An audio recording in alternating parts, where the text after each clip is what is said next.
Call the Board of Works meeting to order. Phyllis, would we have roll call? Craig Koshaw. Here. Bill Carbuck. Here. Ken Meyer. Here. You were emailed a copy of our minutes from June 4th. If there's any corrections or amendments, if not, I'd look for a motion to approve. Motion to approve the minutes for June 4th. Second. Motion and a second. All in favor? Aye. Opposed? Thank you. Chris, first thing on the agenda is Eric Mitchell's perf status. Eric Mitchell? Yeah. He passed perf, your signature, the chiefs, and Teddy Messer. They're going to bring that in Thursday, I think, for me to sign. What's Teddy got to do with it? He's the secretary For the insurance. Okay. Okay. All right. So that's all you got to report, just that he did pass his perf, and we're good to go as far as... We'll get a letter from PERF when we can hire He'll him. get a confirmation from Okay. Yeah, we'll have to get All right. a letter from him. Thank you, sir. Thank you. How about that, man? You've just been deputy chief a couple days, and here you are having to make an official report and all. We're breaking that back. Now remember, guys, just keep it cool back there. Minutes approved, and then who was the officer? I apologize. Eric Mitchell. Eric Mitchell. Okay, Jeremy, you back there? Yeah. Jeremy wants to discuss the Community Crossings Grant Fund and possibility of entering into that again, and also using Butler, Fairman, Seifert, Toby, Stefan as a aide or administrator to help us with going through the process. Take it away, Jeremy. Okay, in front of me I have the normal agreement that we signed with Butler, Fairman, Seifert about a year ago for the 2018 grant cycle for community crossings. Right now, we're in the 2019 payable 2020 grant cycle. As far as I'm concerned, and even talking to other municipalities, this is probably one of the better programs that INDOT and the state's put on. And INDOT's starting to like it also because it's starting to take away from their federal aid projects, and they're actually getting infrastructure money in the street a whole lot sooner than what they would doing a 3 to 5 year plan on the 80/20s. Still, your max is $1 million. You would pay 20%, or 25% actually. But right now we do not have a total set amount of streets due to budgeting purposes. Right now we're working on the 2020 budget. Phyllis and I talked a little bit this afternoon about some opportunities. I guess we just kind of need some direction from you guys if you want to shoot for the $1 million, or if you have a price range in mind. We shot for the $1 million last time. We come up kind of short on it because of the competitive bidding process. We only ended up with, I think the total amount was like $657,000. We were at like $840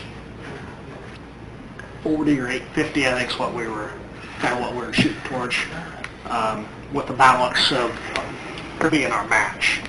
So I just have a contract with them today for you to consider signatures on.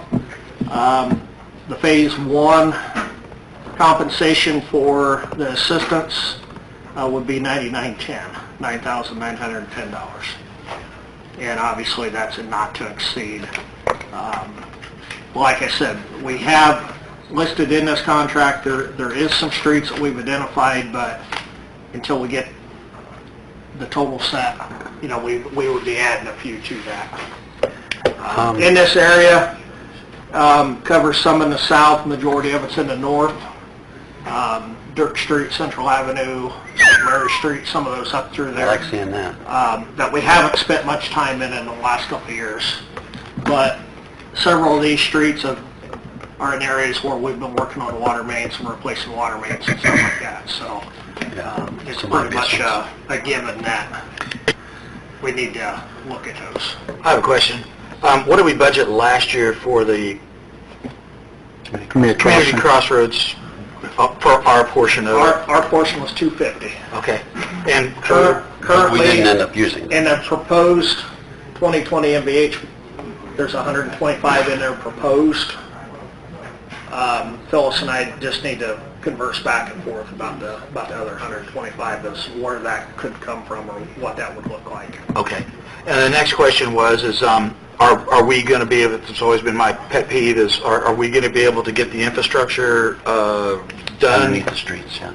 prior, I underneath the believe so. streets, prior to the, and when will this be awarded? Would it be next June or July? This would not be awarded until about October, November of this year, payable in 2020. Right. It's the same cycle we did last year. Correct. Right? There's two cycles a year.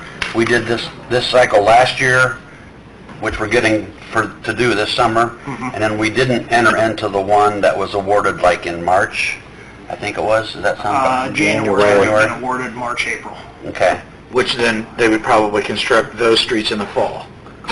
We're And then- we're actually working on a few of these now that are proposed. I think NDOT likes you to set out and do like every other one. Like we didn't apply the last one, so this is... Yeah, I remember that. It's a good plan. Yeah.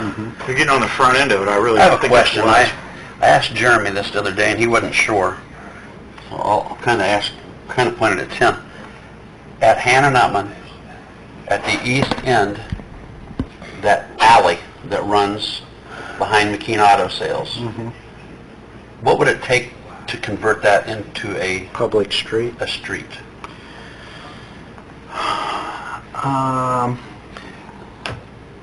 That's a good question. I think it's a matter of adopting an ordinance that would change the designation. You'd probably have to widen it if it's not wide enough already. I don't know, it may be. But you'd have to have at least a normal width of a street. If it's not, then you'd have to widen it a little bit. But that's pretty wide.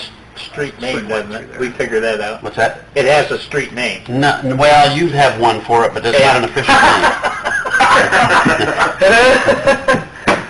I tried. And I thought about it after you and I talked. That's basically what we did at Phase 3 of the industrial park, because we had to come up with street names for those when that was developed, and that's when John and I, Tim, and a couple of, and Roger at the time, talked about the Nightlinger and then Freddish Drive. Yeah, you'd have to, let me ask you this, was that platted out and dedicated as part of a subdivision?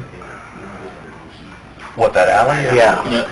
No, I think I doubt it. that's an alley that kind of ran clear to, Well, I know, there's, right? I mean, yeah, there's an alley that runs on the backside of that little strip mall, because we had to Yeah. clean that up, the ownership issue on Right. that. And that was part of a subdivision. So what I'm asking is, in where we're talking about now, on McKean's, was that platted as part of a subdivision, or when we acquired the ownership of that property, did we just basically make it an alley? That's something we're gonna have to go back and kind of research a little bit to see.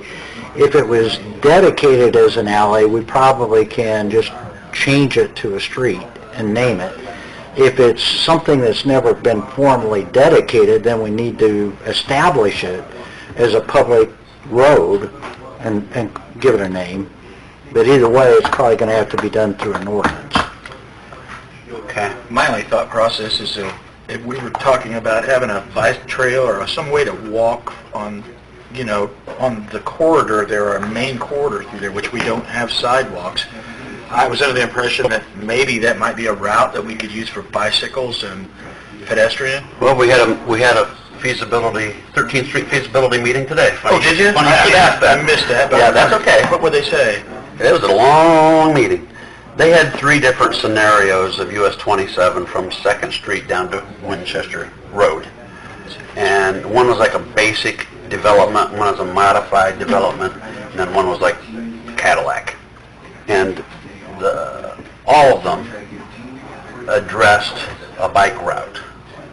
And basically the bike route that they proposed would be, if you start at 2nd Street, Master Drive, 12th Street, all the way down to Worthman Field, to Adams Street, 12th Street, all the way. When you get to Worthman Field, there's a gate that would have to do away with, so you could cross the Worthman Field parking lot to Adams Street. Then you would turn to the east and go down to 11th Street and take 11th Street all the way, excuse me, I can't remember. I think it was 11th Street. Probably all the way out. No, because I think it goes, it might have been at the Bowman, but I think they actually hooked up with Winchester Street somewhere to take it all the way out to Walmart. Okay. But what they were talking about was everywhere with the exception of Master Drive, because it's a narrow street, and one other place, they would actually paint a 5-foot bike lane on the street. Probably that little stretch behind the Burger King and that. Yeah, they were, That's very narrow. I can't recall off the, There's no, without looking at that map. No, But they were going to like paint a bike route on that street because it runs parallel to US 27. Uh-huh. I'm talking, that's for bicycle. Now, as far as walkability, they were looking at everything from sidewalks on both sides to a 12-foot wide path on one side and no sidewalks on the other. I mean, there's several different options, but yeah, there was a lot of different. And I will get that document via email, digitally, and when I do, I'll share it with everyone. all right. I just wondered if they were utilizing anything west They're of going 27. to, they're coming back to Decatur Thursday, and they're going to be down at the farmer's market to kind of try to get public input a little bit, like they did over here, just some different public input. And then they said they would hang around a little while after that at their table back behind where the staged area is, and try to gather some more opinions that night. So Maybe the better approach would be to go, like Craig just said, go on the west side. Go down, what is it, Yorkshire? And to our supposed street that we're talking about right now. And then, of course, then you'd run into problems there with the easement there, wouldn't you? Yeah, that's terrible. Terrible idea. they've got maps, and trust me, they've laid out. They did the thing. They did a lot of thought. Exactly, a lot of time, but they did the maps and they laid it out at the Riverside Center. And people wrote all over those maps. And it was from all that data that they came up with. You know, what they proposed today had everything from, like, the one concept had islands, whatever you call them, medians, at various points up and down 27. Some of it was good, some of it was, I thought, terrible. Some of what they presented had taking away some entrances into some businesses where, like, for example, I think they were taking, if I remember right, they were going to take away the entrance to Pizza Hut. And I said, like, why would you do that? Well, they said, because you can pull into the Rural King and access it from the back. And I said, okay, yeah, you can do that. I don't want that. I'm not going to sell that. No. I mean, some of the ideas they had were really goofy, but they were looking at everywhere that we could do away with entrances. Anyhow, we're getting off subject here. Yeah. You don't want to do that. No, we don't want to do that. Like I said, the guy from NDOT was sitting here, and I said, you know, we're always fighting to try to get access onto, from the U.S. highway into a piece of land. I hate to take away any of them. Right. So, One good thing that did come out of it is there's plenty of right-of-way to work with. yeah, we found that out. There's about every property there's encroachments on, Okay. which Jason, and I didn't know if you called on who that was Jason Hanaway. He's kind of The NDOT guy? the soon-to-be, or at some point, he will be the big shot in Fort Wayne. Really? Yeah. He seemed like a really nice guy. He's really climbed up the ladder in the last 3 to 4 years. He's replacing David Armstrong? No, David is just in the LPA side of it. This is just... Are you talking like a Todd Johnson type of a thing? I wouldn't put it past you. Really? Yeah. Wow. Because Todd's the head honcho. Yeah. Jeremy, I'm assuming that the community crossings would not have, we couldn't use that as a way to enhance pedestrian safety on 13th as primarily for street paving? I think that's going to be a real key question for Jason. Okay. And that's, Because he's spending a lot of time with kind of questioning some things and making sure that we're headed the right direction. So I think it's key to have him involved in it this early, so he kind of knows what's going on, and then go about the process whenever that time comes. That's about the only thing they're still suggesting is maybe putting islands in the middle to help they're people get suggesting- across. No, they had a bunch of different suggestions. They had a midpoint, what do you call it, hot crossing. Mid crossing due to the close distance to the traffic signals Yeah. out there, which And they talked about modifying the traffic signal at Washington so that it was synchronized, so there'd give people plenty of time to cross, and repainting the lines. I mean, there's a lot of different, just a lot of ideas. Okay. That's why it took about 2 hours to go through it all. It was a lengthy meeting. To me, that's the single biggest issue, is trying to get Washington, Bowman. get people across. I mean, if we're putting all this money into Hannah Nutman, you know, that roadway is a major impediment for people walking to the park from this side of town. Which is back to my asking about making that alley a street. You know, with Hannah Nutman being completely redone or whatever, I think that would be nice to make it an official street, and also to add sidewalks to one side or the other of that street. Preferably On McKean side. on McKean side, and get his cars out of the easement area. And out of sight, kind of. Yeah, so is it something, how do we officially look at, do we have to get a survey, Tim, or what? You're going to have to first determine whether or not that's ever been established as a public way. And how do we do that? We'll probably have to do a title search to go back. That's right up your line. I know. I'll get on that. We don't know, sir. But that's the only way you're going to be able to really determine whether or not there was something actually dedicated, or if it just came about because of usage. Because my question to Jeremy Stoned was it, and eventually it got paved, and... if we got take an everything alley and designated. convert it to a street, could community crossings be part of that, was my question. And if so, could community crossings not only help widen the street a little bit, but would they do a sidewalk on a brand-new street? Like, I don't know, but it's something the that... glory to that back in there is you own the park side. Right. Right. So if it needs to be widened out, Yeah, we have room to you do can it. widen it to that side and do your improvements, whether you put a walk on the east side or put a walk on the west side or wherever. You're not obtaining right away. Right, because initially, when a street or alley is dedicated, it's usually, you know, the right-of-way itself is what is dedicated.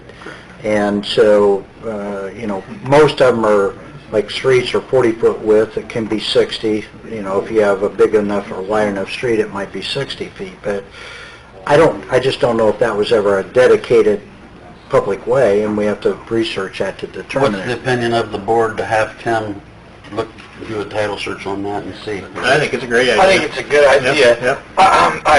I hate to say this, but going towards the community crossroads, man, we really don't have a lot of population on that alley, and I understand the idea But of it's very busy. having it And for it's going to Hannah be even Nutman. busier. Yeah, but I would like to approve him being able to use this How he sees it. Butler Furman Sites as the engineering company and go for the max on this, because we're getting the biggest bang for our buck if we're covering roads that have got the proper infrastructure underneath them. I think we're going to get the biggest bang for our buck. I agree. And I would say that the road that we have right now is paved. If you want to go ahead and do a title search to make sure our ownership, and I think that it's good for a sidewalk, and then to have a good street there, but touching the actual citizens in a community, I think we would be better off spending our money. My personal opinion, Ken, I'm just speaking out loud. Our taxpayers would probably appreciate their road being paved. I understand what you're saying. Well, that's another thing, you know, like you were saying that you're tearing out part of Mybers yeah. back in the park itself. Yeah. You know, so I mean, that's... Mybers is a city street, so Right. that can be covered through the MVH funds. Okay. We'll put Oh, that okay. next And year. so is the street that's north, isn't it? What's it called? Beal. Beale, and I Lawrenceville named Drive. this, Yep. I named this south, or west Beale, right? Or east Beale. To get my Something traffic, like that, to get my stop signs in. Yeah. Oh, is that between the East Beale on the Park west side of Plaza? the city. Yep, yeah. Is that between the Park Plaza and McKean's Auto Sales? Yeah, somebody- Yeah, that's the alley, but Bill has a name for it. Well, we had stop signs there, and Tim said, well, you have to describe what Where the stop sign is. intersection. Oh, the location. Yeah, so I called it East Beale. If this would go through, which I'm pretty sure that it will, we would be setting fine to cover the cost to pave back in there next Okay, year. all right. So we have a motion for, well, Craig, I'm Yeah. assuming made a motion. Yes, I made a motion to continue on with Seifert. for the engineering firm at the $9,900? 9910. $99.10, and to continue on and try to get the maximum we can for budgeting purposes for the Crossroads I'll second grant. that. And that would be paid out of Oak Road Street again. And then okay, that's fine. And We then I still want, seconded it. I did. we still want Tim to research that Yes, East yes, Beale. yes. So all in favor? Aye. There we go, Jeremy, good deal.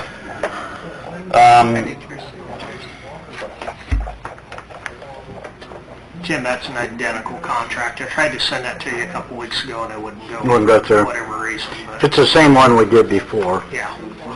Just two There's a couple little errors on it that we pointed out, but it's Alright. pretty simple. All right. Just some typos. Gentlemen, Is this the thing he's asking for? that's what we just did. Okay. In there's some very large stretches. The list isn't quite as long, but there's You have some sealed bids. a couple of those areas. There's a couple That'd be mile nice. stretches in there that we would be covering if awarded, so. It's gonna make a huge difference.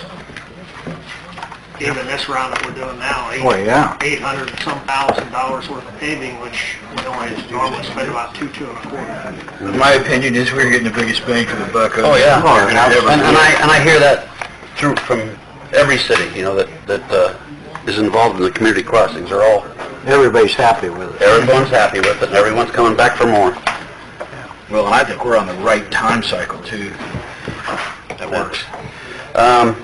Next thing we have is to open some sealed quotes for construction of the sidewalks on Second Street, the streetscaping. So I will open these and pass them over to Mr. Baker. Do you want me to go ahead? Yeah. go ahead. The first sealed quote is from Hitchcock, I believe. Okay, we advertised, or did we request? Requested. We requested. They should fall into the first seal quote. Okay, so we requested at least 3 sealed quotes from contractors who perform those types of services as required under our purchasing ordinance. The first sealed quote submitted is submitted by Hitchcock Concrete, Inc. out of Decatur.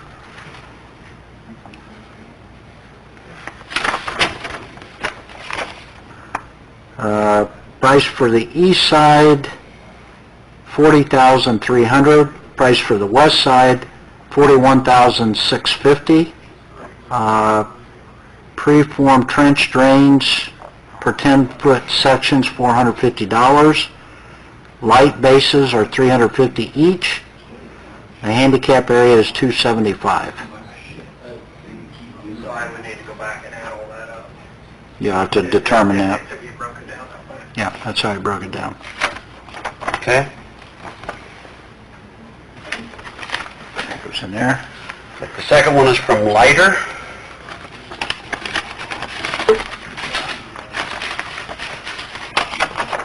Leiter Concrete, is that what you... Lighter concrete out of Decatur, Indiana. West sidewalk, $41,609. East sidewalks, $40,976. 3 handicap ramps, $900. 9 light bases, $3,750. Trench drain, 10 foot, $600 per 10 feet. Total, $87,235.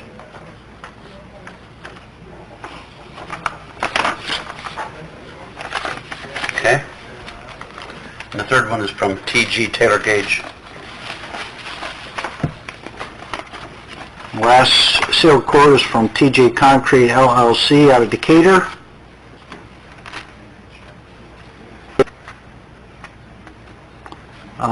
Trench drains will cost $500 per 10 feet to install.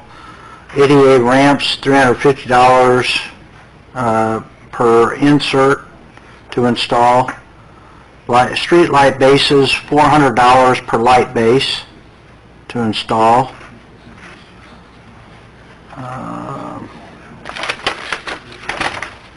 West sidewalk, $40,267.50. East sidewalk, $38,415.50.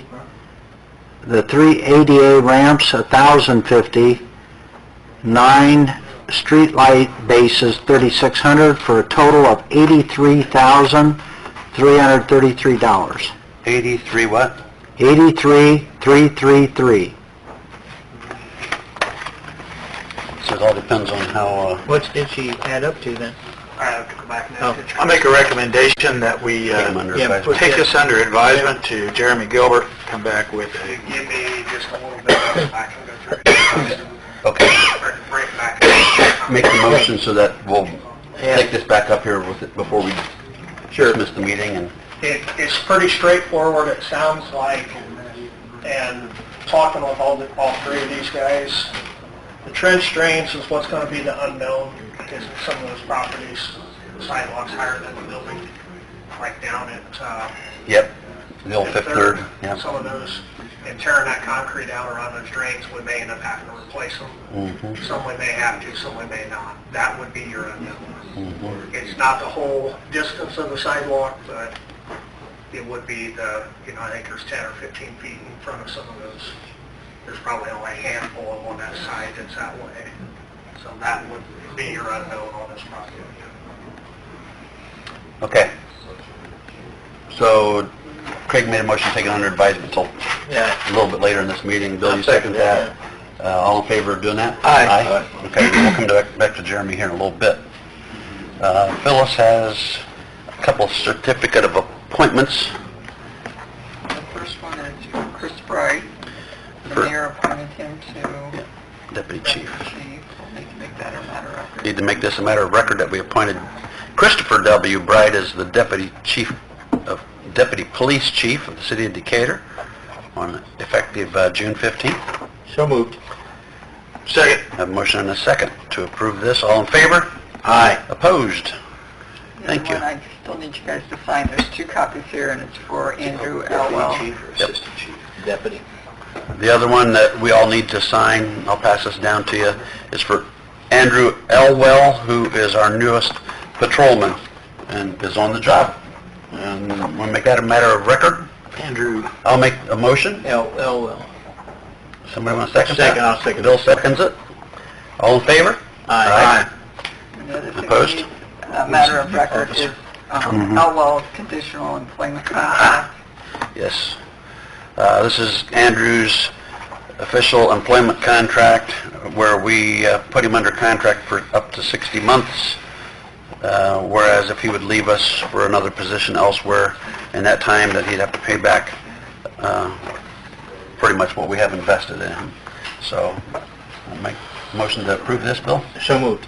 Second. A motion and a second to approve this conditional employment contract for Andrew Elwell. All in favor? Aye. Opposed? Thank you. Should we sign this? Phyllis, Yeah, that you signed, That one yes. is signed, Jeff. Phyllis, And there's 2 copies there. do you think it would be advantageous for us to, if something like this happens, if they leave, that we just set them up on a payment type program? She does. I know she does, but Make it official, you mean? kinda. Well, we just, Or- had someone leave, and they'll probably pay us The whole thing? the whole Out of their thing payout. because they got a huge pay. So, yeah, so there, you want flexibility.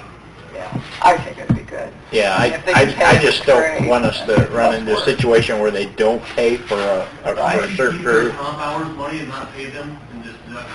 Well, that's kind of what she's doing with Joel Jackson. But you gotta pay him first, pay him that, you just can't deduct that from his pay. Tim says we cannot. You cannot, hold it. yeah, you have to pay it, and then you have to collect it. So we have a few people still paying, right? Mm-hmm. Yeah, have not paid him. They're still not paying. Mm-hmm. Okay. Council guys, are you done back there? There's just two here. I am sure Yes. you're right. Come on back up then.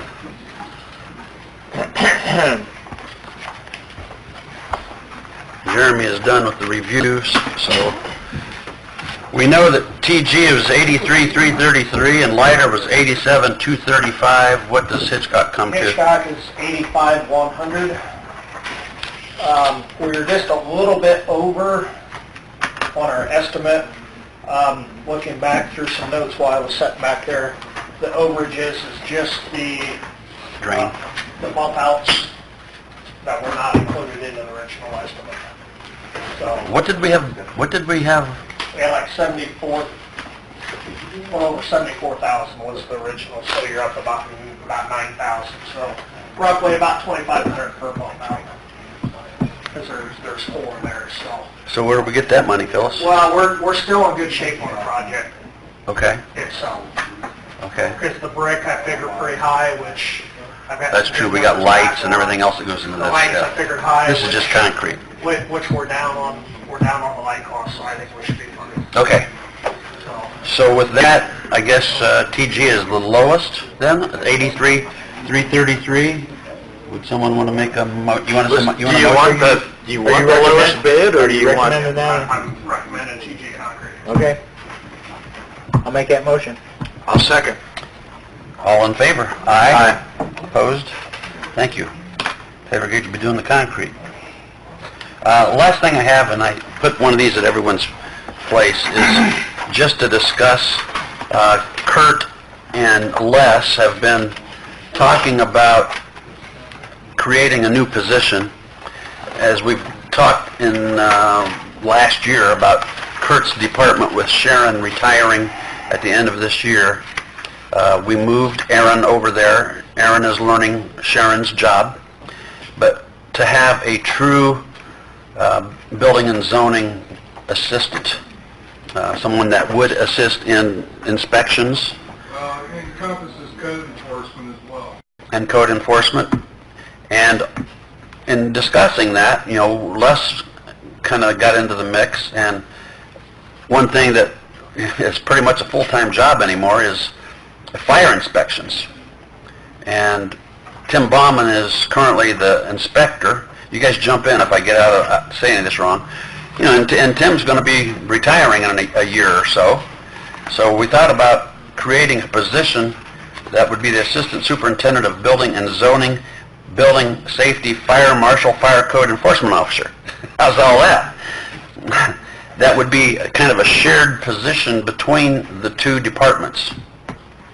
And with that, the two of them came up with some bullet points, used Sharon Brown to help draft up a job description. Now, we're not going to move on this evening, but I wanted to get one of these in everyone's hand and let you review it.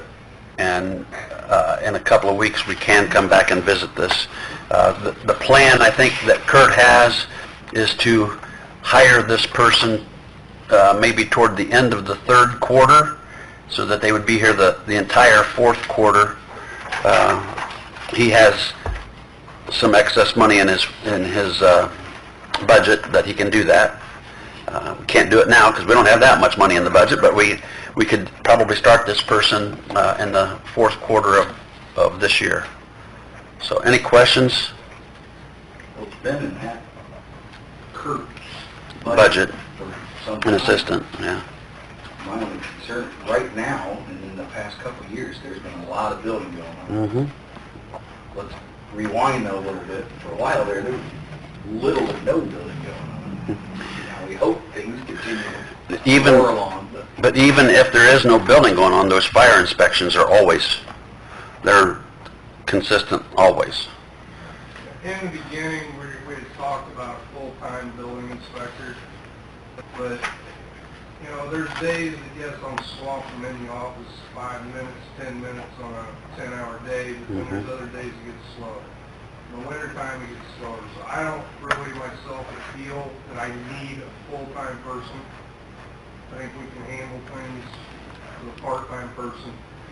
Tim Ballman's job, I mean, Tim's a full-time firefighter and code enforcement. You know, he works 24-hour shifts, and then we got to go home. So it's almost impossible for him to keep up on the inspections. So that's where Les jumped in and thought, you know, if he replaces Tim, he wants to replace him with full-time code enforcement, not an actual fireman. So who would be the boss of this employee? We would, both of us. If he's Depending on which something for me, role he was- it reports to me. If he Well, does something on the fire side, it reports to us. We had kind of talked about in a pay period, maybe 1 week he's 3 days fire code, 2 days building, and the other week would be vice versa. So it would be... Kind of like we did with Ethan Snyder with the county on a Yeah. shared. And so, yeah, he would be 3 days with us, 2 days with Kurt the next week, 2 days with Kurt, or 3 days with Kurt, 2 with us, so that in a pay period it would equal out to be equal. Now this, when we hire the guy this last quarter of this year, it would be paid from Kurt's budget. Les has nothing to do this with. So Kurt would fund it the last quarter of this year, and then 2020 it would be a shared. Correct. This is the way they were proposing it. Tim would sort of, over the next couple of years, kind of help this guy get in the fire code, and Tim would probably have would have some work assignments, some inspections lined up for him to do. When Tim's off, So if it's, this year's one thing, the next year, which department does all our perf and all that stuff, or does it matter? Well, I think this person Is it a fire gonna be employee? this No. person is going to be a civil. Yeah, we talked about that too. Yeah. Civilian fire, Code, he's gonna be dealing with... He's not a fireman. He's not a fireman, he won't be laying out on calls. I'm just trying to protect you two or whoever's in those roles, you know. That's a good question. Well, part of that is we feel like if we do civil, there's no age, pension age that we have to contend with. So we might get an older, more experienced individual that would be more than likely would want the job. I think if we go with fire pro, I could see the scenario of a young guy, yeah, he's going to apply for the fire inspector, but as soon as there's an opening with fire department, you know, he's going to want to make that move, and that's not what we want to do. We want to hire a experienced building background inspector that wants to do that. So civil, and civil's certainly less money than police and fire. His desk will be in my office. He'll be housed here, but he'll go down to the fire department 2 days 1 week, 3 days a night. For training and... I don't know if all of you, the council members, have seen it or not, but we have taken out the wall at the east end of Kurt's office and moved it, which was the dividing between Phyllis's former office and Kurt's office. We've moved it all the way down and put a new wall in.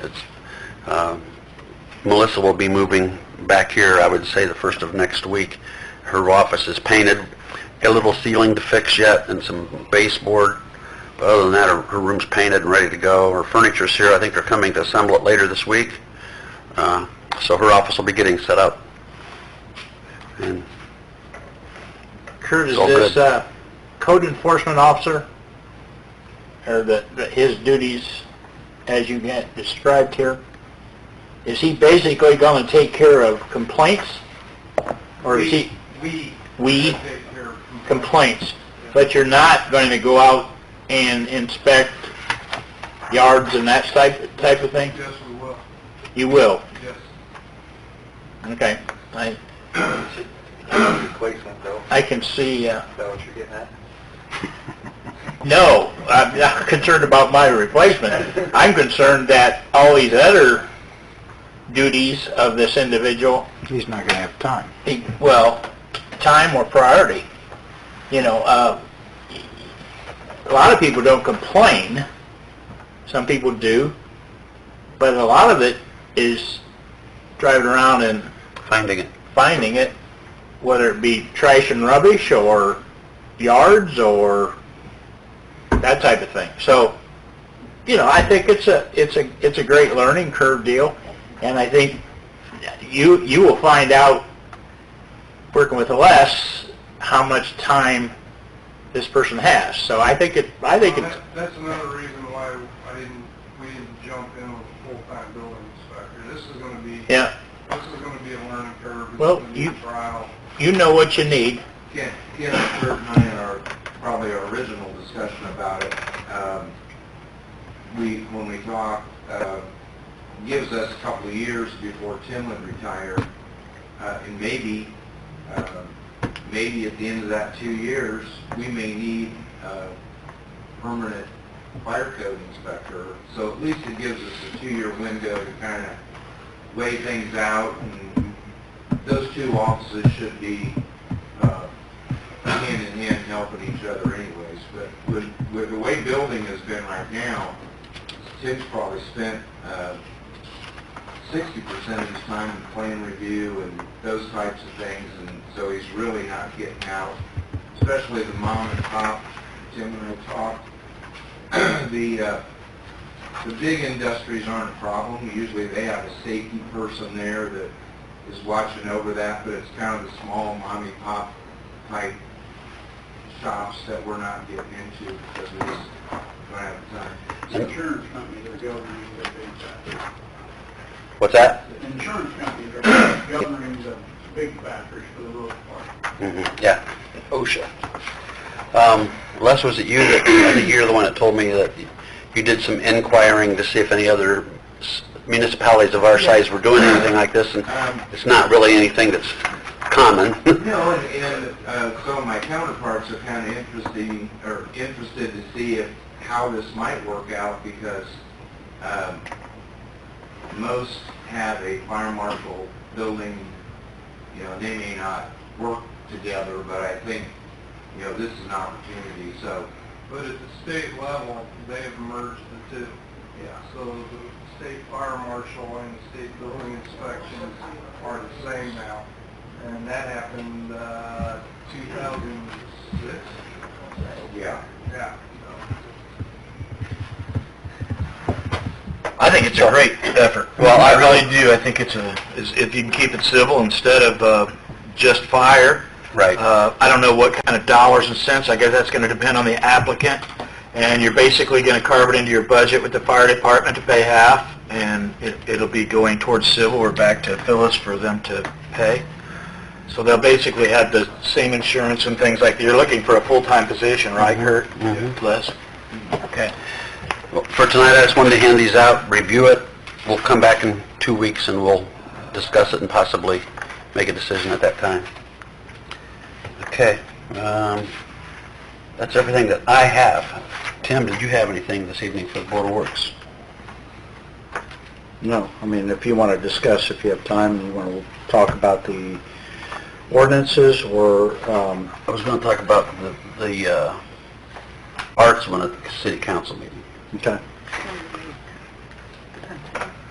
Yeah. I'd talk about the building one, that's what we're here. Yeah, the building code, you know, if you have time, you could discuss that. Yes. I read it. Yep. Did you get a chance to read it? Building code ordinance, you gave it consent. I did not. You just sent that to us, right? Or Sharon did. Sharon did, just like today, wasn't it? I read it. I haven't had a chance to read it yet. I saw the email, but I haven't read I it. haven't either. You guys. Well, sorry. I've been busy. Oh, I bet. What do you have, Phyllis? Okay, yeah, changes to the Pensy Yeah, changes to the Pensy Depot rules in reference to taking cash only. For the rent and deposit. Now, what is this? Is this a new amended Yeah, Melissa Pensy updated Depot? it, and then she posted it on the website, so Okay, and where people the, know the rules and the agreement, lease agreement. where these tags are, those are what the changes are? So the first one was the rental fees are $25 an hour with a $50 minimum rental. Leasee may access the depot 1 hour before the scheduled start of your event at no charge for setup and guest arrival, and 1 hour at the end of your event to allow for cleanup. Rental fee payment must be made in cash. No other form of payment will be accepted.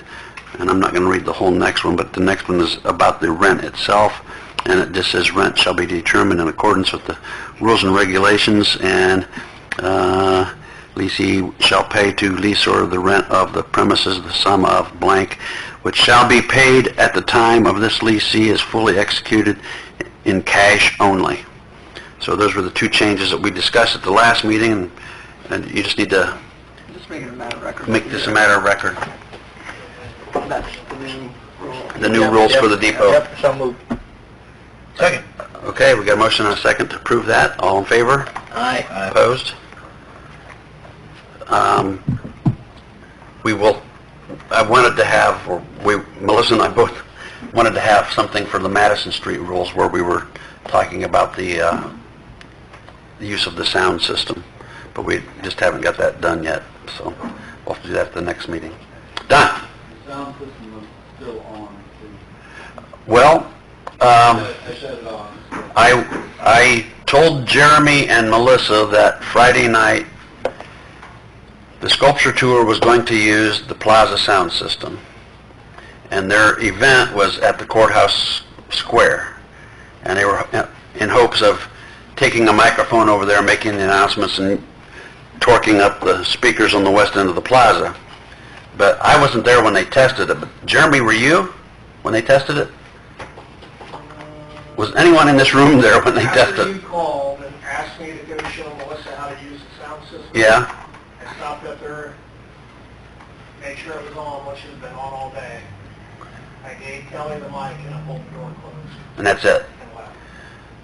Well, from what I understand, when they took the microphone over on the plaza and talked in the microphone, there was like a second delay before the sound came out of the speakers, which Craig can maybe explain that a little better. That's part of the way we had the thing calibrated, I guess. Well, it was set up for that on Thursday night. Right. Chris Caston, hey, they were still on a learning curve Yeah, on all this yeah. stuff, so. And anyhow, at the last minute, they scrambled. Charlie Bruin went and got the entertainment that was playing a guitar and saxophone or whatever, they had an amplifier there, so they borrowed that amplifier and got a microphone, and they used that for the sound system for the unveiling. So, I don't know, about 9:30 that night, I came back downtown to lock up the restrooms. And before I locked it, I went in just to make sure nobody was in there. And the door to the sound equipment room was unlocked, which I thought, this isn't good. This should be locked. You know, whoever was the last one out of here should have locked it. But I didn't look. I don't know enough about that dang sound system to know whether it was on or not. But it was on, evidently, huh? Kevin walked by it today, and when he came down to see me, he goes, hey, that thing's got white noise coming out of it. No, I walked down there, everything's still on. So it's been on since Friday night. Yeah. Yeah. It's off now, and the door's locked. But lesson learned, I guess, you know, we kind of left it in the hands of the, who did you say you gave it to, Kelly Ahinger or somebody? Yeah. So, again, one reason why we need to have rules, I guess, you know, so. We'll have that for you in 2 weeks from tonight. Anything else that Tim or Phyllis has, or any members of the Board of Works has, or council? Anything else good, bad, or indifferent about the sculpture tour? I would say at the unveiling there were far fewer people than normal. For what reason, I don't know.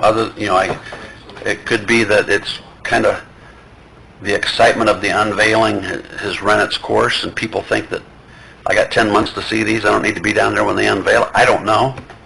Somebody else Town Sunday, there's a lot of people out. on Sunday, yeah. I think that's Yeah, we were out, yeah. But that's good. Yeah. I mean, Somebody else suggested that maybe Decatur just has too much going on. You know, we've created all these festivals and everything, there's just too many things going on. I don't think so. because of rain, ball games got pushed to Friday nights, the ball fields were packed. Yeah. That's why I- Yeah, actually, we left, we unveiled, got something to eat, and we went to the ball games, so. My guess is that had an impact on it. I think that Kevin and myself, and probably Matt, and any of us that have, Tim, any of us that have grandkids or kids playing ball, they've had so many rainouts. My 3 grandsons this week, between the 3 of them, have 11 ball games between Monday and Friday. So, The sculpture tour chairs Connie Mayer. is that true? I would say, yeah. So I took concern of her with the, I think there's a time and a place for the free lunch program. Free lunch program. North Adams free lunch program. So we invite all these people to come sell their food, and right in the middle of it, it's a free lunch program. Yeah. I don't know I don't about think that. that's an image they want. There, It's their event, they can run it the way they want, but I don't think that's the place for that at all. Friday night, you mean down there? Yeah. There was a, They have the farmer's market, that's one thing, nobody's really selling food there. But I don't know, I just don't think that's they were selling food, or, Giving away. It's a giveaway. right. If I'm Yeah. Ryan Noblet or whoever Yep. that paid to come sell my food, Yeah. right next to North Adams free food program. and they were handing it out free, Yeah. Friday night. The free and reduced lunch program that they have during the summertime, they used to go You- to the park. They Usually go to the parks, the swimming pool and that. I've seen them out there, but Plaza during the same time when other people are trying to sell things. In the evening, you're saying, though, not during the lunchtime, No, in the evenings. I thought it was a lunch thing, I didn't know it was an evening meal. They want to say we've given out so many meals because then they get more funding to give out more meals. And I don't really fault the program, I just question the image. You've got all this nice stuff going on. Does that belong there? So could anyone walk up and get the free food, or did you have to have If you're a kid, 18 and under, or disabled, I think they're rules. a... I crossed that bridge on last Thursday, 2 Thursdays ago. Did you? Yes. I Um, told them that they were welcome to be there, that they would be setting up at the rest of the food course. It was a trial deal. And he's told me about it, and they've been at several other things. The dinner hour, I don't know. Does it upset the people at Farmers Market, Melissa? It is not. Why don't we just try to move it to that? Do you think? the farmer's market, you mean? That's what I'm thinking. What time's Farmers Market over? We're 4 to 7, and the food program has a set schedule for June and July of where, what Okay. time and where they'll It's be. probably set I for a think year. they're with the front market from 5 to 6. Okay. I mean, I agree with what you're saying. Everybody sold out June 6th. The first one, yeah, everybody sold out. Everybody sold out of all the food, and it was all gone, and everybody was like, But last Friday night at the sculpture tour, nobody sold out. okay, well, There wasn't many people. Right. I'm just saying, Sculpture Tour can have their event, we approve their event, they do what they want. I just don't think that's the place for it myself. Sculpture tour has a Their own committee, follow-up meeting, what is it, a week from Friday, which neither Melissa and I can attend, but we can both make sure we send Connie a note about it. is it the same group that does the balloons and the stuff? Is it the same group that does the balloons and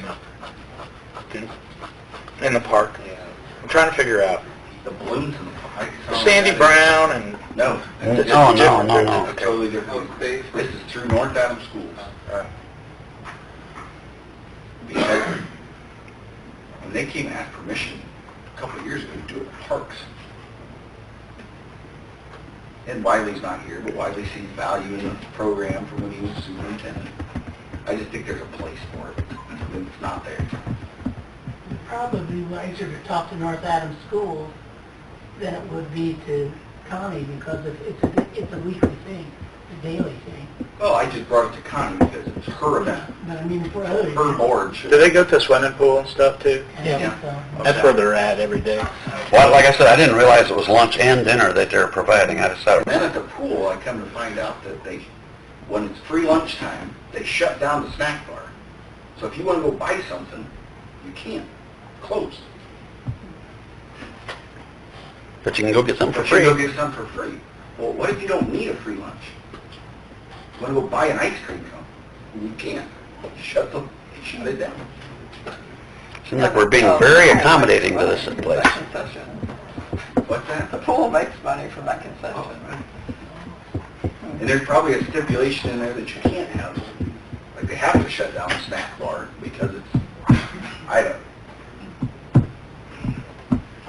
Like Barb I also said, don't think we have 60% of North Adams students that need free lunch. That's another whole story. That's you a whole need someone to topic. make them a sandwich and an apple and send them to school. Your mom did. Every day. If nothing else, I'm looking for a motion to adjourn. so moved. Second. All in favor? Aye. Hey, take a half an hour, guys.